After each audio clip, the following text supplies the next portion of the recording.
إن الحمد لله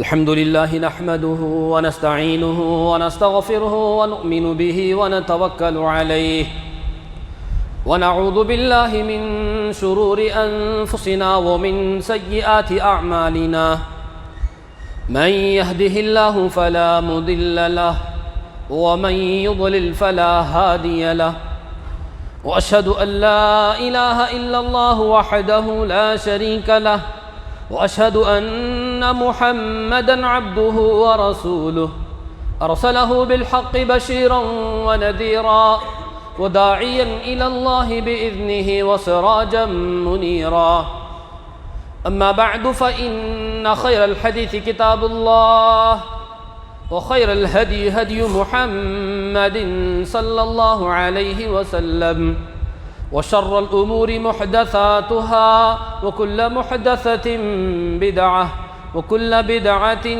ضلالة وكل ضلالة في النار. أعوذ بالله السميع العليم من الشيطان الرجيم من همزه ونفخه ونفسه. بسم الله الرحمن الرحيم. يا أيها الذين آمنوا اتقوا الله حق تقاته ولا تموتن إلا وأنتم مسلمون. يا أيها الناس اتقوا ربكم الذي خلقكم من نفس واحدة وخلق منها زوجها وبث منهما رجالا كثيرا ونساء واتقوا الله الذي تساءلون به والأرحام إن الله كان عليكم رقيبا. يا أيها الذين آمنوا اتقوا الله وقولوا قولا سديدا يصلح لكم أعمالكم ويغفر لكم ذنوبكم ومن يطع الله ورسوله فقد فاز فوزا عظيما. وقال تعالى في موضع آخر أولئك جزاؤهم مغفرة من ربهم وجنات تجري من تحتها الأنهار خالدين فيها نعم أجر العاملين. حاضرین گرامی، بزرگوں، اسلامی بھائیوں، پردہ نشین خواتین اسلام، تمام قسم کی تعریف، بزرگی و برتری، بڑائی و کبریائی، تعریف و توصیف اللہ وحدہ لا شریک کے لائق اور زیبا ہے، جو ہمیشہ سے ہے، ہمیشہ ہمیشہ رہے گا، جسے نہ نیند آتی ہے نہ اونگ آتی ہے، جس کی نہ کوئی اولاد ہے اور نہ ہی وہ کسی کی اولاد ہے، وہ ہر عیب سے پاک ہے، وہ ہر چیز سے بے نیاز ہے، جس نے ہم تمام کو مختصر سی مدت کے اندر پیدا فرمایا، وہی معبود برحق ہے، وہی عبادت کے لائق ہے، اس کے علاوہ کوئی عبادت کے لائق نہیں. اور بے شمار انگنت درود و سلام نازل ہو تمام رسولوں اور پیغمبروں پر، جنہیں اللہ تعالیٰ نے انسانوں ہی کے مابین انسانوں کی ہدایت و رہنمائی کے لیے چن لیا، خصوصاً آخری نبی جناب محمد الرسول اللہ صلی اللہ علیہ وسلم کی ذات گرامی پر بے شمار انگنت درود و سلام نازل ہو، جنہیں رب العالمین نے رحمت للعالمین بنا کر دنیا کے اندر مبعوث فرمایا. حاضرین، خطبہ مشتونہ کے بعد سورہ آل عمران کی آیت نمبر 136 میں نے آپ کے سامنے تلاوت کی. اللہ کا فرمان اولئک جزاؤہم مغفرۃ من ربہم، وہ لوگ ہیں جن کا بدلہ یہ ہے کہ اللہ ان کے گناہوں کو معاف کر دے، اللہ ان کے سارے گناہوں کو معاف کر دے. اور جب گناہوں کو معاف کرے گا تو کیا کرنا ہوگا؟ دوسرا کام جنت میں داخل کرنا ہوگا. چند ایسے بندے ہیں، ان کی نیکیوں کا، ان کے اچھے عمل کا بدلہ یہ ہوگا کہ اللہ ان کے سارے گناہ کو معاف کر دے گا اور ان کو ہمیشہ رہنے والی جنت میں بھیجے گا. وجنات تجری من تحتها الانہار خالدین فیہا. کیوں؟ نعم اجر العاملین، یہ اللہ تعالیٰ کی جانب سے عمل کرنے والوں کا بدلہ ہے۔ اللہ کی جانب سے عمل کرنے والوں کا کیا ہی اچھا بدلہ ہے کہ جن کے سارے گناہ معاف کر کے اللہ جن کو جنت میں عطا کرے گا۔ اللہ سے دعا کیجئے اللہ تعالیٰ ہم تمام کو ایسی نیکیاں اور ایسے عمل کرنے کی توفیق دے کہ اللہ ہمارے بھی سارے گناہ معاف کرے، اللہ ہمیں جنت الفردوس عطا فرمائے۔ حاضرین گرامی، آج کے جمعہ میں آپ کے سامنے عمرو بن جموح رضی اللہ عنہ کے تعلق سے بات کروں گا۔ سامعین، نبی کریم صلی اللہ علیہ وسلم کی بعثت سے پہلے، آپ کی نبوت سے پہلے، مکہ کے اندر قریش کا رعب و دبدبہ چلتا تھا۔ وہ سیاسی میدان ہو یا وہ مذہبی میدان ہو، ہر جگہ عرب کے اندر قریش کی بالادستی چلتی تھی۔ سارے کے سارے میدان میں قریش بہت اونچائی پر تھے۔ حاجیوں کو پانی پلانا ہو، کعبے کا غلاف دیکھنا ہو، حاجیوں کے لیے انتظامات کرنا ہو، یا میدانوں کے اندر، بازاروں کے اندر جو چیز بھی ہو، سارے کے سارے میدانوں میں قریش بہت اونچائی پر تھے۔ لیکن بات بتاؤں، عرب کے اندر اس وقت بھی کعبے کے اندر بتوں کو رکھ کر پوجا کرتے تھے، مورتیوں کو رکھ کر مورتیوں ہی کی پوجا کرتے تھے۔ لیکن 3 بت ایسے تھے جو پورے عرب میں مشہور تھے۔ ایک بت تھا عزا، اسے عرب میں مکہ والے لوگ پوجا کرتے تھے، اور ایک بت تھا منات جسے لوگ مدینے میں پوجا کرتے تھے، اور ایک بت تھا لات جسے طائف میں پوجا کرتے تھے۔ لات، منات، عزا، یہ 3 ایسے بت تھے جسے مکہ میں سارے کے سارے لوگ عبادت کیا کرتے تھے۔ میں آپ کو مختصراً کہوں گا، مدینے کے اندر منات کی پوجا سارے مدینے والے لوگ کرتے تھے، لیکن جس انسان کی بات میں آپ کے سامنے کر رہا ہوں، مدینے کے جو سارے بت تھے، سارے بتوں کا ایک نگران تھا، سارے دیوی دیوتاؤں کا ایک نگران تھا جو ساری دیوی دیوتاؤں کا دیکھ ریکھ کرتا تھا، ان کی دیکھ بھال کیا کرتا تھا۔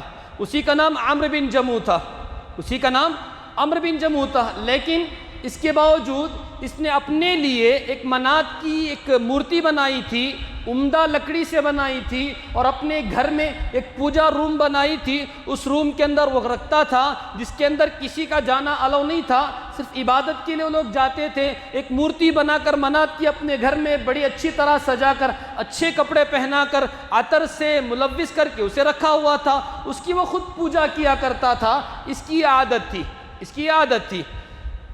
منات کی پوجا پورے لوگ کیا کرتے تھے، لیکن یہ تو پورے بتوں کا سردار تھا، نگران تھا، اس لیے اپنے گھر میں ایک مورتی کی پوجا بنا کر رکھا ہوا تھا۔ لیکن یاد رکھنا، اس نے اسلام ابھی قبول نہیں کیا تھا۔ اللہ کے نبی صلی اللہ علیہ وسلم نے مدینے میں مصعب بن عمیر کو لوگوں کی تبلیغ کے لیے بھیجا تھا، تو مصعب بن عمیر کی دعوت پر بہت سے لوگوں نے اسلام قبول کر لیا تھا، بہت سے لوگوں نے اسلام قبول کر لیا تھا، اور ان لوگوں میں سے اس کا اہل خانہ تھا۔ عمرو بن جموح کی بیوی، اس کے سارے بچے اسلام قبول کر چکے تھے، اسے معلوم نہیں تھا، عمرو بن جموح کو معلوم نہیں تھا۔ لیکن آئیے میں آپ کو بات بتاؤں، مدینے میں 2 خاندان تھے، ایک اوس، 2 قبیلے، ایک اوس اور خزرج کا۔ خزرج کا جو قبیلہ تھا، سعد بن معاذ رضی اللہ عنہ جس کے وہ سردار تھے، اسلام قبول کر لیتے ہیں۔ اوس کے بہت سے لوگ اسلام قبول کر لیتے ہیں۔ عمرو بن جموح کا سگا دوست عمرو بن عبداللہ بن عمرو بن حرام اسلام قبول کر لیتے ہیں۔ بہت سے بنو سلمہ کے نوجوان اسلام قبول کر لیتے ہیں، اسے پتہ نہیں چلتا ہے، اسے معلوم نہیں ہوتا ہے۔ ایک مرتبہ بنو سلمہ کے وہ جو بہت سی دیوی دیوتا ایک مندر کے اندر رکھے ہوئے تھے، ایک دن ہوا یہ، صبح میں اٹھتے ہی لوگ پوجا کرنے کے لیے اس مندر کے اندر جاتے ہیں، تو دیکھتے ہیں ان کے بتوں کو کسی نے توڑ دیا ہے۔ کسی بت کا ہاتھ ٹوٹا ہے، کسی کا پیر ٹوٹا ہے، کسی کا سر ٹوٹا ہے، ساری جگہ سے بتوں کو کسی نے توڑ دیا ہے۔ اب یہ بتوں کا نگران تھا، ذمہ دار تھا، سارے مدینے میں واویلا کرنے لگا، پکارنے لگا، کون ہے وہ جو ہمارے مندر میں گھس کر ہمارے بتوں کو توڑا ہوگا؟ لیکن ان کو ایک بات پتہ تھی، ہمارے بنو سلمہ قبیلے میں کوئی بھی گھسے اتنی ہمت نہیں ہے۔ ہاں، بنو سلمہ کے جو لوگ اسلام قبول کر چکے ہیں وہ نوجوان یہ کر سکتے ہیں، کسی کو پتہ نہیں کہ کس نے کیا ہوگا۔ لیکن جو کام یہ کیا تھا، یہ معاذ بن جبل، معاذ بن عمرو بن جموح عبداللہ بن عنیسہ، انتمہ، یہ 4 صحابہ تھے جو اپنے دوستوں کے ساتھ مندر میں گھستے ہی مورتیوں کو توڑ دیتے ہیں، توڑ کر ان کا حلہ بلہ کر دیتے ہیں۔ عمرو بن جموح اپنے گھر آتا ہے، گھر آ کر اپنی بیوی سے کہتا ہے تم کو پتہ بھی ہے جن مورتیوں کو لوگوں نے توڑا ہے وہ مورتیاں کیا خاموش چھوڑ دیں گی؟ وہ ہمارے جو بھگوان ہیں کیا بھگوان خاموش چھوڑ دیں گے؟ جس کسی نے ہمارے بھگوانوں کے ساتھ یہ سلوک کیا ہے، ہمارے بھگوان ان کے گھر کو برباد کر دیں گے، ان کے خاندان کو برباد کر دیں گے، ان کے گھر میں مصیبتیں پریشانیاں بھیج دیں گے، دنیا کی ساری پریشانیاں بھیج دیں گے ان لوگوں کے گھروں میں کہ جن لوگوں نے ہماری مورتیوں کو توڑا، ہمارے خداؤں کو برباد کیا۔ یہ آ کر اپنی بیوی سے بتاتا ہے۔ بات ختم ہونے کے بعد اپنی بیوی سے کہتا ہے مجھے پورے خاندان سے زیادہ اپنے گھر کی فکر ہے، کہیں ایسا نہ ہو کہ میرے بچے بھی جا کر یہ کام کرنے لگ جائیں، میرے بچے بھی ان مورتیوں کو توڑنے والے لوگوں کے ساتھ نہیں مل جائے۔ پھر فرماتا ہے عرب کا ایک نوجوان آیا ہے مصعب بن عمیر، جس کی لوگ باتیں سنتے ہی اس کے باتوں میں آ کر اسلام قبول کر رہے ہیں، مجھے ڈر ہے کہ کہیں میرا بیٹا اسلام قبول نہ کر لے۔ کیا بولتا ہے؟ مجھے ڈر ہے کہیں میرے گھر کے اندر بھی یہ چیز نہ آ جائے، اس کا تم خیال رکھنا۔ بات ختم کرتا ہے، اس کی بیوی ایک بات بتاتی ہے تم نے بات صحیح کہی ہے لیکن آپ اپنے بیٹے معاذ سے تھوڑا بات کیجئے۔ کہا کیا بات ہے؟ اس نے بھی وہ نوجوان کی باتیں سن کر آیا ہے، ہلہ ہو کر پوچھتا ہے کیا بات کر رہی ہو، کیا میرا بیٹا بھی اسلام لا لیا؟ کہا نہیں اسلام نہیں لایا ہے، وہ راستے میں جا رہا تھا، وہ مکہ کا نوجوان مصعب بن عمیر دین کی باتیں سنا رہا تھا، یہ بھی سن کر آیا ہے۔ سننے میں کیا ہے، سن سکتا ہے، وہ تو دین قبول نہیں کیا نا ابھی تک۔ تو ٹھیک ہے، بات سمجھ میں آتی ہے۔ تو باپ اپنے بیٹے معاذ کو بلاتا ہے، پوچھتا ہے تم نے اس نوجوان سے کیا باتیں سنی؟ اس نے کہا جو باتیں میں سنی آپ کو وہ سناتا ہوں۔ اب سنانے کے لیے بیٹا بیٹھتا ہے باپ کے سامنے اور کہتا ہے اعوذ باللہ من الشیطان الرجیم، بسم اللہ الرحمن الرحیم، الحمد للہ رب العالمین الرحمن الرحیم مالک یوم الدین ایاک نعبد و ایاک نستعین اہدنا الصراط المستقیم۔ چند آیتیں وہ پڑھتا ہے، آپ کو شاید معنی معلوم ہوگا، ان لوگ عربی تھے، عربوں کو عرباں کا معنی معلوم تھا، وہ سمجھ کر فرماتا ہے کیا اس نوجوان کا پورا کلام ایسا ہے؟ کیا وہ اسی طرح کی اچھی اچھی باتیں سناتا ہے؟ کیا وہ اسی طرح کی دل فریب باتیں بتاتا ہے؟ کیا اس کا کلام ایسا ہے جو دلوں کو چھونے والا ہے؟ سامعین میں آپ سے ایک بات کہوں گا، سورہ فاتحہ ہم بھی سنتے ہیں، نماز کے اندر ہم پڑھتے ہیں، اس کے بغیر ہماری نماز مکمل نہیں ہوتی ہے۔ کیا کبھی سورہ فاتحہ کو پڑھ کر ہمارا دل نے پکارا ہے؟ سورہ فاتحہ کی چند آیتوں پر ہم نے غور کیا ہے، ایک کافر، ایک مشرک انسان جس کے سامنے سورہ فاتحہ پڑھا جا رہا ہے، وہ سن کر پوچھتا ہے کتنا دل فریب کلام ہے، کتنا دل نشین کلام ہے، دل میں اترنے والا، دل کو چھونے والا یہ کلام ہے۔ کیا سارا کلام اس نوجوان کا ایسا ہے؟ بیٹا کہتا ہے ابا ساری باتیں وہ ایسے ہی بتاتا ہے، آپ کو معلوم ہے ہمارے قبیلے کے مدینے کے بہت سے لوگ اسلام لا چکے ہیں، ابھی تک آپ اسلام نہیں قبول کیے، آپ کب بیعت کریں گے؟ آپ اس کے ہاتھ پر کب بیعت کریں گے؟ اس نے کہا میں سردار ہوں، میں سردار ہوں، میرے پر ذمہ داریاں ہیں، میں دیکھتا ہوں۔ بیٹے کو بھیج دیتا ہے، مصعب بن عمیر کو جو مدینے کا یہ سردار تھا پیغام بھیجتا ہے کہ پتہ چلا ہے کہ تم بہت سی باتیں بتا رہے ہو، گورکھ دنجا چلا رہے ہو، میں تم سے ملنا چاہتا ہوں، تمہارا پیغام سننا چاہتا ہوں۔ مصعب بن عمیر اپنے چند نوجوانوں کے ساتھ عمرو بن جموح کے سامنے جاتے ہیں اور فرماتے ہیں میں جو باتیں دین کی لوگوں کو سنا رہا ہوں مجھے اجازت دیجیے میں آپ کے سامنے سناتا ہوں، پسند آئے تو قبول کیجیے۔ کہا اچھی بات ہے تم سناؤ۔ مصعب بن عمیر رضی اللہ عنہ اس کے سامنے بیٹھتے ہیں، سورہ یوسف کی چند آیتیں تلاوت کرتے ہیں، سورہ یوسف کی چند آیتیں تلاوت کرتے ہیں، آنکھوں سے تو آنسو جاری نہیں ہوتے، دل اس کا رونے لگتا ہے، دل اس کا پکارنے لگتا ہے، تڑپنے لگتا ہے۔ جب قرات ختم ہوتی ہے وہ مصعب بن عمیر پوچھتے ہیں سارے لوگ اسلام لا رہے ہیں، تم کب اسلام قبول کرو گے؟ تم کب اسلام میں داخل ہوگے؟ وہ فرماتے ہیں مجھے بہت ذمہ داریاں ہیں، بہت سے لوگوں سے مشورہ کرنا ہے، بعد میں تم سے بتاتا ہوں۔ مصعب بن عمیر کو بھیج دیتا ہے۔ آپ جانتے ہیں کس سے مشورہ کرے گا؟ عمرو بن جموح کس سے مشورہ کرے گا آپ جانتے ہیں، بھیج دیتا ہے، اپنے گھر آتا ہے، اپنے گھر میں جو پوجا روم ہوتی ہے اس روم میں اس کی جو بت مورتی منات ہوتی ہے اس کے سامنے بیٹھ کر پکارنے لگتا ہے، وہ منات جی آپ کو معلوم ہے یہ لوگ مجھ سے کیا چاہتے ہیں؟ وہ چاہتے ہیں میں تمہاری پوجا کرنا چھوڑ دوں، وہ چاہتے ہیں میں تمہارے سامنے سر جھکانا چھوڑ دوں، مجھے اسلام کی وہ لوگ دعوت دے رہے ہیں، اپنی پوری باتیں اپنے خدا سے کر رہا ہے، اپنی پوری باتیں اپنی منات لکڑی کے بت کے سامنے کر رہا ہے، پوری دل کی بھڑاس جب اس خدا کے سامنے سناتا ہے، گھر چلا جاتا ہے۔ ان کے بیٹے کو بڑی فکر تھی کہ ہمارے ابا کب اسلام قبول کریں گے، بیٹے کو بڑی تڑپ تھی، ماں کو بڑی تڑپ تھی، کب ہمارا گھر کا نوجوان، کب ہمارا گھر کا بڑا فرد اسلام قبول کرے گا۔ ایک وہ انتظام کرتے ہیں، ایک چال چلتے ہیں۔ وہ ہوتا یہ ہے، معاذ بن عمرو بن جموح اپنے دوست معاذ بن جبل کو فرماتے ہیں کہ کوئی ترکیب کرتے ہیں۔ جب یہ باتیں کر کے عمرو بن جموح جب جا کر رات میں سو جاتا ہے تو چند نوجوان آتے ہیں، اس لکڑی کے بت کو اٹھاتے ہیں، لے جا کر مدینے میں جو کنواں ہوتا ہے گندگی کا، جس میں لوگ گندگی پھینکتے ہیں، اس کنویں میں لے جا کر اسے پھینک کر واپس آ جاتے ہیں، راتوں رات پھینک کر واپس آ جاتے ہیں۔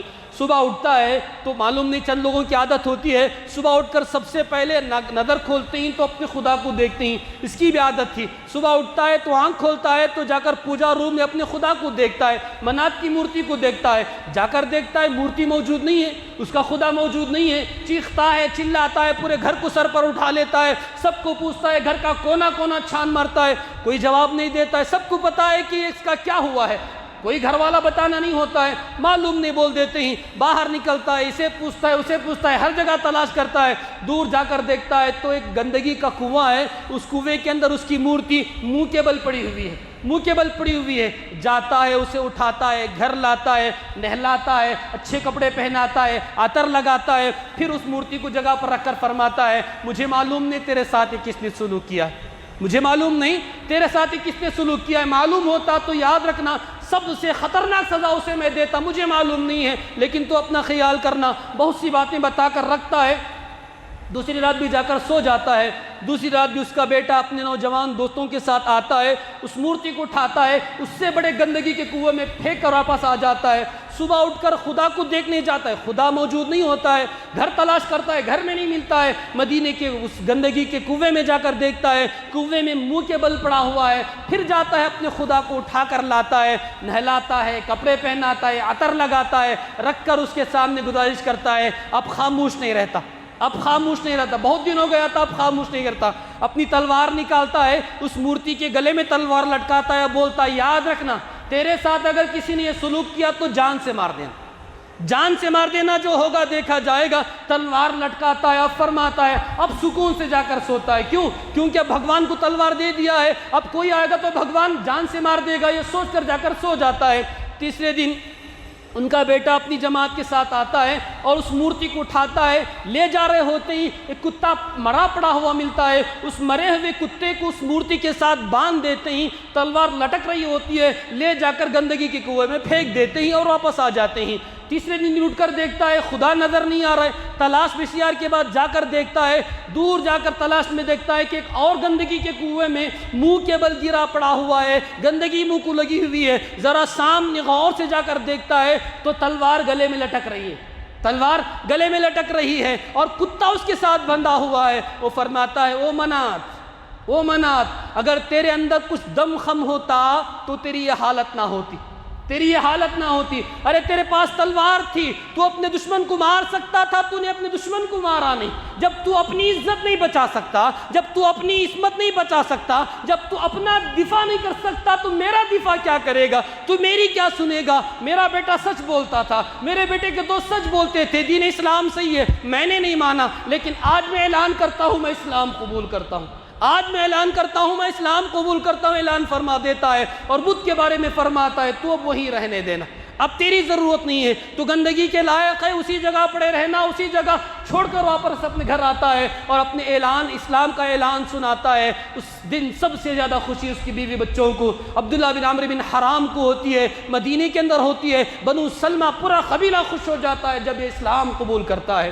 حاضرین ذرا غور کیجئے کہ اسلام کو لانے کے لیے ایک بیٹے کے اندر جو تڑپ تھی، قبیلے کے سردار کو جھکانے کے لیے، اسلام کی صحیح ترغیب دلانے کے لیے انہوں نے کیا ترکیب کی اور ترکیب کار کر گئی۔ تو سامعین اس طرح عبداللہ بن عمرو بن جموح اسلام قبول کر لیتے ہیں۔ مختصر میں آپ کو دو باتیں بتاتا ہوں۔ جب اسلام قبول کرتے ہیں تھوڑے دن کے بعد اللہ کے نبی مکے سے مدینہ تشریف لے آتے ہیں، مکے سے مدینہ تشریف لے آتے ہیں، مدینے کے اندر رہ رہے ہوتے ہیں، ایک سال بھی نہیں گزرتا ہے، مکے والے لوگ آپ سے جنگ کرنے کے لیے تیار ہو جاتے ہیں، بدر کی جنگ کا اعلان ہوتا ہے، اللہ کے نبی صلی اللہ علیہ وسلم سارے صحابہ کو فرماتے ہیں کہ تمام لوگ جنگ کے لیے تیار ہو جاؤ۔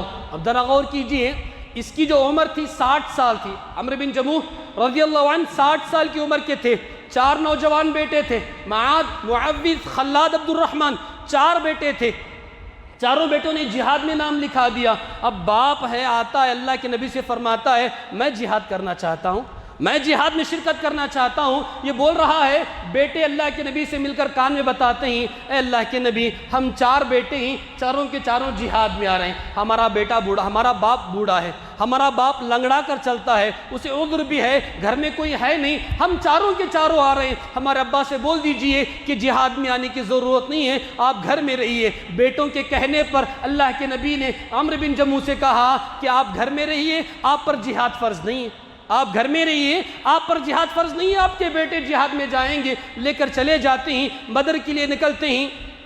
قریب میں پہنچ کر اللہ کے نبی اس قافلے کو ترتیب دے رہے ہوتے ہیں، آپ کا بیٹا خلاد گھر آتا ہے کسی ضرورت کے لیے، باپ پوچھتا ہے اپنے بیٹے سے کیا ماجرا ہے، کہا ترتیب دے رہے ہیں، لشکر کو تیار کر رہے ہیں، کہا اللہ سے امید ہے اللہ تعالیٰ ان 313 مسلمانوں کو کامیاب کرے گا۔ جنگ کا رونق بدلتی ہے، بدر کی جنگ ہو رہی ہے، عبد الرحمن بن عوف رضی اللہ عنہ کے سامنے اس عمرو بن جموح کے 2 بیٹے جاتے ہیں، 2 بیٹے جا کر پوچھتے ہیں اے چچا بتاؤ تو صحیح وہ کون ہے جو نبی کو گالی دیتا تھا؟ ہم نے سنا ہے میں مکہ میں اللہ کے نبی کو سب سے زیادہ ستانے والا ابو جہل تھا، وہ کون ہے ذرا دکھاؤ تو صحیح، وہ کون ہے ذرا بتاؤ تو صحیح۔ مدینے والے ہیں، ابو جہل کو دیکھا نہیں تھا، کہا ابو جہل کون ہے؟ دور سے کہا دیکھ وہ جا رہا ہے، وہ جو بیٹھا ہے اونٹ پر وہ ہے ابو جہل۔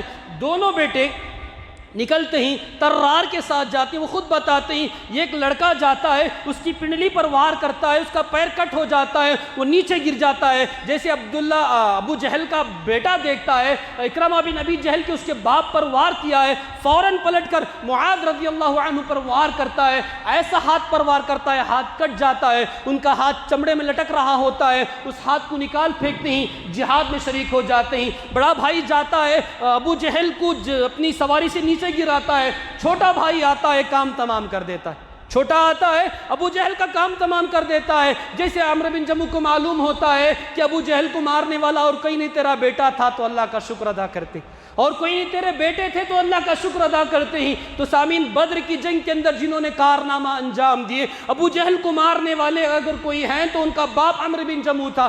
جب بدر میں موقع نہیں ملا، بدر میں اجازت نہیں ملی، خاموش ہو جاتے ہیں۔ بدر کے بعد نبی کریم صلی اللہ علیہ وسلم 1 سال کا عرصہ نہیں ہوتا ہے، احد کی جنگ پیش آتی ہے۔ احد کی جنگ میں اللہ کے نبی سب کو اعلان فرماتے ہیں چلو جنگ کے لیے نکلنا ہے، چاروں بیٹے جمع ہو جاتے ہیں، نم لکھا دیتے ہیں جہاد کے لیے۔ اب باپ آتا ہے اور باپ آ کر اللہ کے نبی سے فرماتا ہے مجھے اجازت دیجیے، بدر میں آپ نے بلایا نہیں، احد میں اجازت دیجئے۔ اللہ کے نبی صلی اللہ علیہ وسلم کو وہی بات بیٹوں نے کہی، بیٹوں کی بات پر باپ سے کہا کہ تم مت آؤ، تمہارے لیے عذر ہے، تمہارا آنا ضروری نہیں ہے۔ اما انت فقد عندك عذر فلا جہاد علیک، اللہ کے نبی صلی اللہ علیہ وسلم فرما دیتے ہیں تو وہ بوڑھا آدمی تجربہ جانتا ہے، ہر جنگ کا، تلوار کا ہر پینترا جانتا ہے، وہ رونے لگتا ہے اور رو کر اللہ کے نبی سے گزارش کرتا ہے میں آنا چاہتا ہوں، مجھے آنے دیجئے، مجھے روک کیوں رہے ہیں؟ اس کے اس رونے پر اللہ کے نبی صلی اللہ علیہ وسلم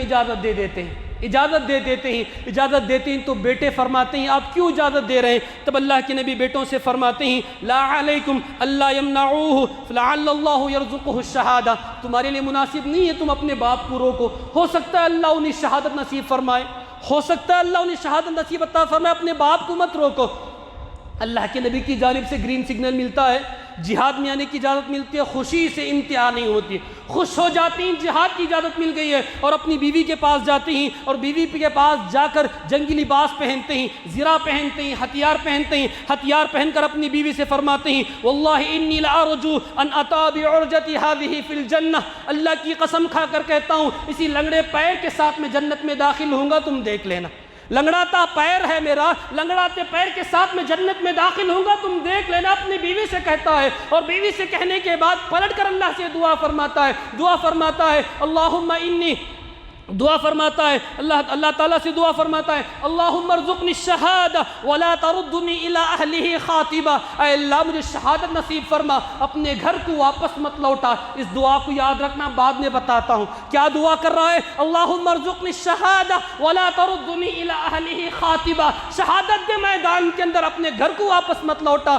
یہ دعا کر کے وہ گھر سے نکلتا ہے، اس دعا کو یاد رکھنا۔ نکل جاتے ہی میدان احد کے اندر جو کارنامہ تھا، ابتدا میں مسلمان جنگ جیت گئے تھے، بعد میں مسلمانوں نے وہ جنگ ہار دی، مسلمانوں نے وہ جنگ ہار دی اللہ کے نبی کی ایک فیصلے کو نہ ماننے کی وجہ سے۔ جنگ کی جو ترتیب تھی، اس ترتیب کو میں آپ کے سامنے بتاؤں۔ سب سے پہلا احد کے اندر جو شہید ہونے والا تھا عبداللہ بن عمرو بن حرام، وہ آپ کا سگا سالہ تھا، وہ آپ کا سالہ تھا، وہ آپ کے سامنے کھڑا تھا۔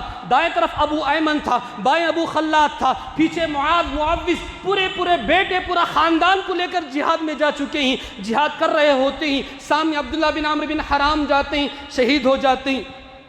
اپنا غلام جاتا ہے، شہید ہو جاتا ہے، آپ کا بیٹا بڑھتا ہے، شہید ہو جاتا ہے، خود جاتے ہی شہید ہو جاتے ہیں، سارے کے سارے لوگ شہید ہو جاتے ہیں۔ احد کے میدان کے اندر جب یہ لوگ شہید ہو جاتے ہیں، ایک چھوٹی سی بات بتا کر آگے بڑھتا ہوں۔ احد ایک وہ جنگ تھی جس جنگ کے اندر شہداء کو مسلح کیا گیا، شہداء کو کاٹا گیا۔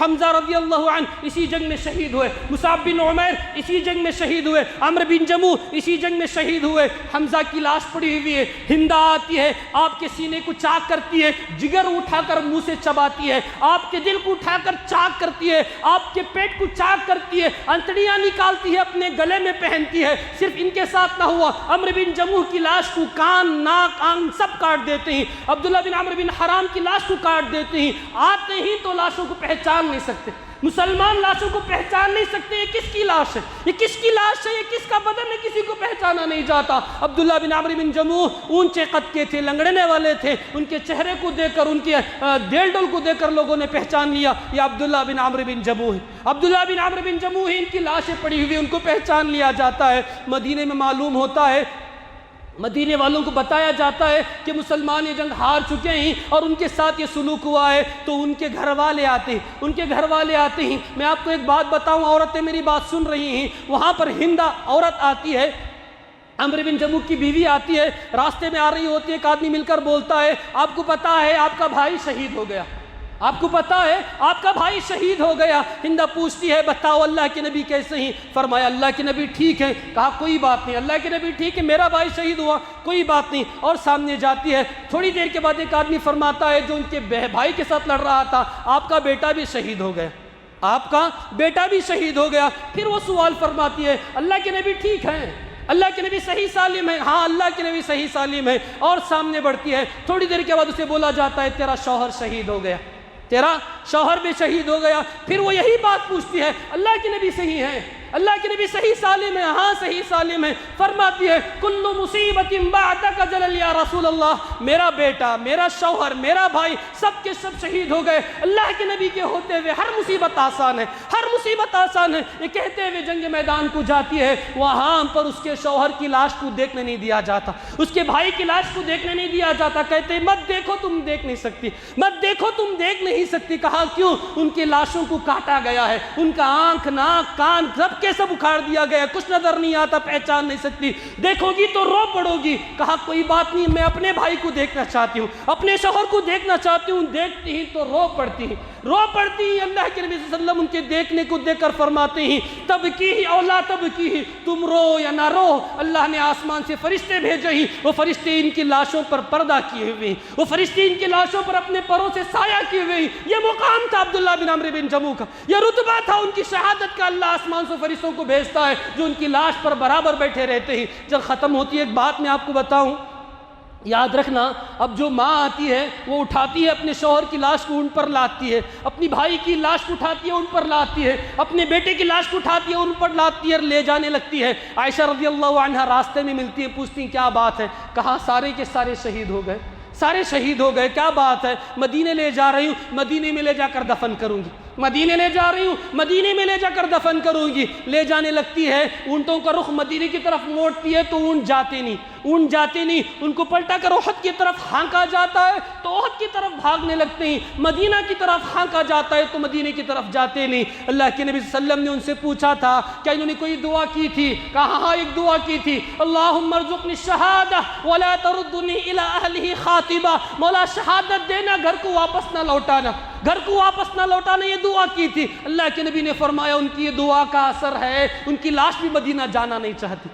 اللہ اکبر، ان کی یہ دعا تھی جو اللہ نے ان کی دعا قبول کی، ان کی لاش تک اللہ تعالیٰ مدینے نہیں لے جا رہا ہے، ان کو چھوڑ دو، اللہ نے حکم دیا ہے، وہ اونٹنی کو اللہ نے حکم دیا ہے جہاں وہ جائے گی وہاں ان کو دفن کیا جائے گا۔ پلٹاتی احد میدان کی طرف آتی ہے، احد میدان میں سارے احد کے شہداء کو دفن کیا جاتا ہے، سارے کے ساروں کو وہیں پر دفن کیا جاتا ہے۔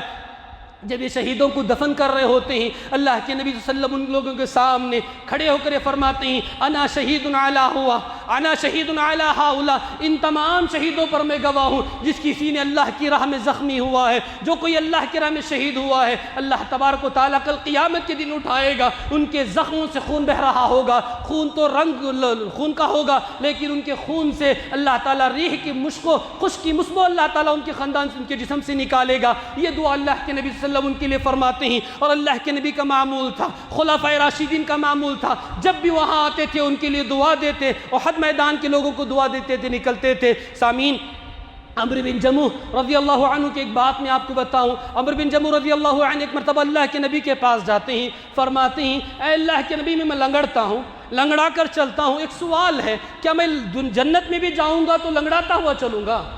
جنت میں داخل ہوں گا تو کیا لنگڑاتا ہوا چلوں گا؟ اللہ کے نبی صلی اللہ علیہ وسلم ان کی اس حالت کو دیکھ کر فرماتے ہیں، فرمایا کأنی انظر الیک یمشی فی الجنہ برجلک ہذہ صحیح فی الجنہ۔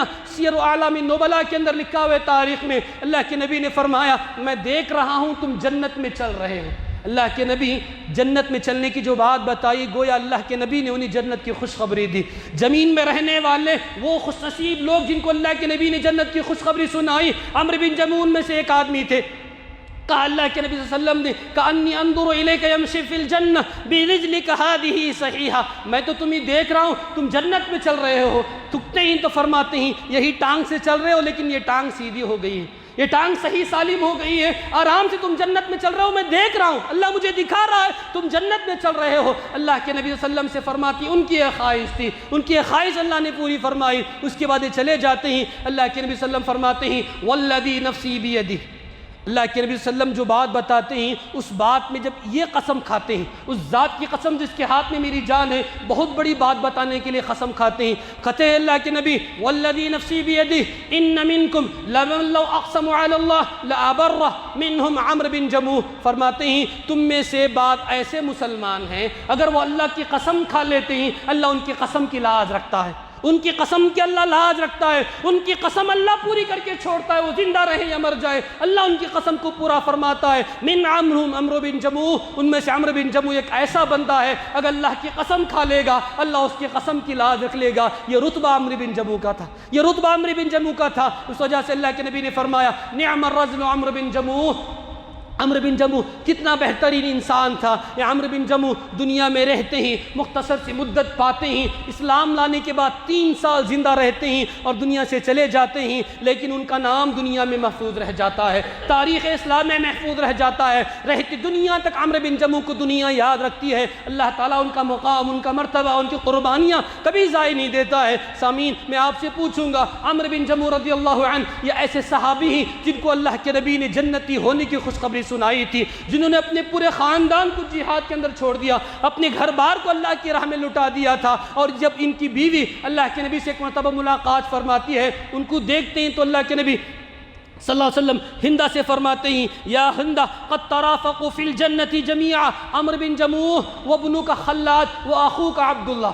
وآخوک عبداللہ، اس بیوی سے دیکھتے ہیں، اس اسلامی عورت سے اللہ کے نبی ملاقات فرماتے ہیں تو فرماتے ہیں اے ہندہ ایک بات میں آپ کو بتاؤں، اللہ تعالیٰ نے تمہارے پورے خاندان کو جنت میں جمع کیا ہے، تمہارے پورے خاندان کو اللہ نے جنت میں جمع کیا ہے. عمرو بن جموح، تمہارا بیٹا خلاد، تمہارا بھائی عبداللہ، سارے کے سارے لوگوں کو اللہ نے جنت میں جمع کیا ہے. کتنی بڑی خوشخبری تھی، کتنی بڑی خوشخبری سنائی تھی اللہ کے نبی نے ان کے شوہر، ان کے بیٹے کے بارے میں.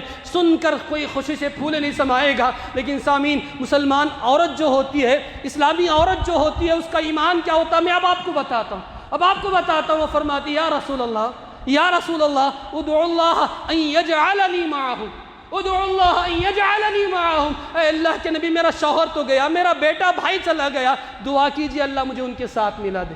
اللہ اکبر. ادعو اللہ ان یجعلنی معہم، دعا کیجئے اللہ مجھے ان کے ساتھ جنت میں ملا دے. میری یہ خواہش ہے، وہ جنت میں ہے تو ہے لیکن میں بھی جنت میں جانا چاہتی ہوں، میرے لیے دعا کیجئے. یہ عورتیں ہوتی ہیں، یہ مسلمان عورتیں ہوتی ہیں جن کا سب کچھ قربان ہو گیا، اللہ کی راہ میں چلا گیا، تو وہ بھی چاہتی ہیں کہ میں بھی اللہ کی راہ میں چلی جاؤں، جنت ان کے منتظر ہے. انہی لوگوں کے بارے میں اللہ فرماتا ہے اولئک جزاؤہم مغفرۃ من ربہم وجنات تجری من تحتہا الانہار خالدین فیہا نعم اجر العاملین. ان کی نیکیوں کا یہ بدلہ ہے، اللہ ان کے سارے گناہ کو معاف کرے گا، جنت ان کو عطا فرمائے گا، جنت ان کو عطا فرمائے گا. یہ اللہ کا وعدہ ہے. اور اللہ تعالی ہمارے لیے بتاتا ہے تمہارا عمل اگر نیک ہوگا، تمہارے اندر ایسی اچھائیاں ہوں گی، تمہارے اندر ایسی خوبیاں ہوں گی، اگر ایسا کوئی نیک کام تم کرتے ہو تو یاد رکھنا ہر نیک کام کو اللہ تعالیٰ ضائع نہیں کرے گا، تمہاری کسی بھی نیکی کو اللہ ضائع نہیں فرمائے گا. نعم اجر العاملین، نیک کام کرنے والوں کا بدلہ کتنا اچھا ہے، کتنا بہترین اللہ بدلہ عطا فرماتا ہے. تو سامعین، اپنی باتوں کو سمیٹتے ہوئے آپ تمام لوگوں سے یہی پیغام دینا چاہتا ہوں، صحابہ کی سیرتیں ہمارے ایمان کو جلا دینے والی، ان کا جو اہل خاندان اپنے خاندان کے ساتھ اللہ کی رضا کے لیے قربان ہو جانا ہمارے لیے درس عبرت ہے. اسی وجہ سے اللہ قرآن میں فرمایا ان کی طرح اگر ہمارا ایمان ہو جائے گا ہم کامیاب ہو جائیں گے، صحابہ کے نقش قدم پر ہم چل جائیں گے ہم کامیاب ہو جائیں گے. تو ہر ہمیشہ یہ دعا کیجئے پروردگار ہم تمام کو صحابہ کے نقش قدم پر چلنے کی توفیق عطا فرما. سامعین، میں نے آپ سے ایک بات کہی تھی خطبے کے شروع میں اور اب بھی کہتا ہوں کہ ہم سے اگر ایسی کوئی نیکی ہو جائے، ہم سے اللہ تعالیٰ ایسا کوئی خیر کام لے لے، اچھا کام لے لے اور اللہ کی رضا کے لیے ہم وہ کام کریں تو یاد رکھنا اللہ اجر دینے والا ہے. دنیا ہمارے کام کا، ہماری چیز کی قدر نہیں کرے گی، اللہ اس کا اجر دینے والا ہے. یہ مسجد تعمیر ہو رہی ہے، اللہ کی راہ میں بہت سے لوگوں نے دیا ہے. میں آج بھی آپ کے سامنے اعلان کرتا ہوں اللہ کی رضا کے لیے دیے، اللہ کی رضا کے لیے اس مسجد کے لیے جتنا آپ دیتے ہیں دیجیے. امید رکھیے اللہ تعالیٰ سے اللہ آپ کے اجر کو ضائع نہیں کرے گا. اللہ کا وعدہ ہے اللہ تعالیٰ آپ کی ذرے برابر کو، آپ کی ایک نیکی کی بھی اللہ ضائع نہیں کرے گا. اللہ قدردان ہے، ہماری نیکیوں کی قدر ضرور فرماتا ہے. سامعین، آپ تمام لوگوں سے پیغام دینا چاہتا ہوں، میری مائیں بہنیں پیغام سن رہے ہیں ان کو پیغام دینا چاہتا ہوں. صحابہ کی سیرتوں کو پڑھیے، صحابہ کے نقش قدم پر چلنے کی دعائیں کیجئے، اپنے اہل خانہ کے اندر ایسی تربیت کیجئے، اپنے بچوں کو ایسا اجاگر کیجئے کہ صحابہ کے نقش قدم پر چلنا، ان کی سیرتوں کو سننا، ان کی سیرتوں کو سنتے سنتے سو جانا، یہ آج ہمارا شیوا ہونا چاہیے. دنیا کے لوگوں کے سامنے کسی کا نام لے کر ان کی ہسٹری پوچھوں گا پورا خاندان بتا دیں گے. اگر میں آپ سے پوچھوں گا وہ کون خوش نصیب ہے زمین پہ رہتے ہیں اللہ آسمان سے ان کے لیے فرشتوں کو بھیجتا ہے،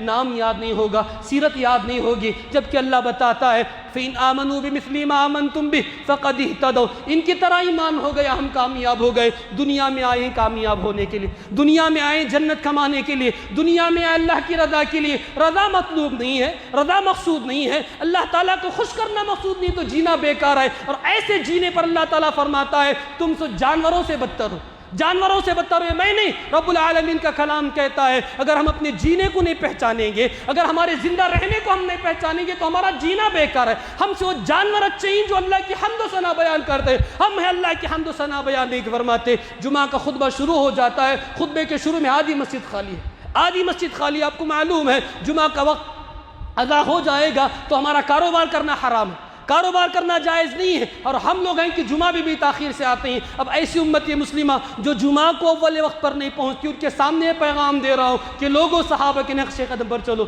اس امید کے ساتھ پیغام دے رہا ہوں کہ اللہ کے نبی نے فرمایا اس ممبر سے کہی جانے والی آواز میں اثر ہوتا ہے، ممبر سے بولی جانے والی آواز میں اثر ہوتا ہے. اور یہاں پر مانگی جانے والی دعائیں اثر رکھتی ہیں، یہاں پر اللہ کے فرشتے موجود ہوتے ہیں، یہاں پر بولی جانے والی آمین میں اثر ہوتا ہے. آپ تمام لوگ مل کر اعلان فرمائے، تہیہ عزم کر لیں انشاءاللہ آج کے بعد سے جمعہ کا وقت ہوگا، اول وقت میں انشاءاللہ مسجد میں داخل ہو جائیں گے اب انشاءاللہ.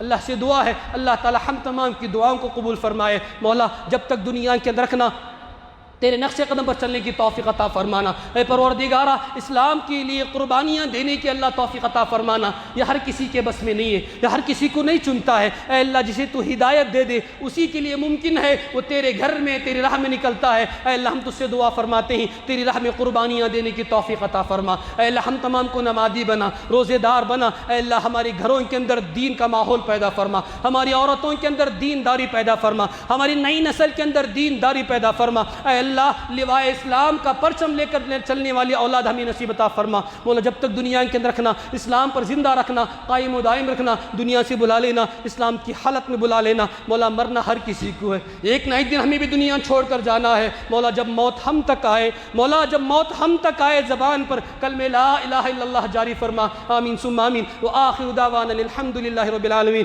بارک اللہ ولنا ولکم فی القرآن العظیم ونفعنا وإياكم بالآیات الحکیم۔ انہ تعالی جواد کریم ملک بر رؤوف رحیم ورب حلیم۔